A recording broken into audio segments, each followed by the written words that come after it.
Hi, I'm Leo. Today we're going to talk about why Chinese can't just use an alphabet. You know, lots of languages use an alphabet. You take a small set of letters, like A, B, C, D, combine them, and boom, you can write anything. Chinese does not do that.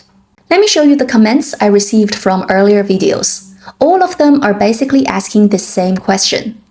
Why China doesn't just ditch the complex Chinese characters and use letters instead? Okay, before we answer that, let me show you something. This is a famous article called The Tale of Lady Ji Beating the Chickens. In written characters, it looks perfectly normal, right? But wait until I read the first sentence. 季姬记击鸡击击击鸡 Second sentence. 季姬击鸡季姬击鸡季季鸡 I'm gonna stop there because I think you already know how to read the rest of it. This article is written by a linguist named Zhao Yuanren from the 1930s, and it perfectly shows why Chinese characters can't simply switch to letters. And the reason is homophones. A homophone is when two or more words sound the same but have different meanings, and often different spellings. For examples, sun and sun, flower and flower. They sound the same but mean different things. Chinese has about 400 basic syllables, but guess how many characters there are? It's 8,000. If we only count the commonly used ones, there are still about 3,000 characters, and all of them have to share the 400 sounds. Let's take a simple syllable as an example. Yi. With 4 tones, it can mean different things.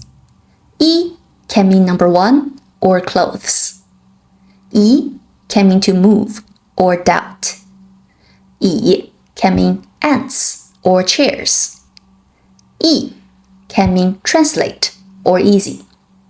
And remember, each tone doesn't just map to these 1 or 2 words. It maps to many. So you might think, okay, Leo, that's fine. That's fine. 1 syllable is messy. How about we just use longer words? Because nobody talks in single syllables. We use 2-syllable words. Problem solved, right? Makes sense? Except Chinese already does that.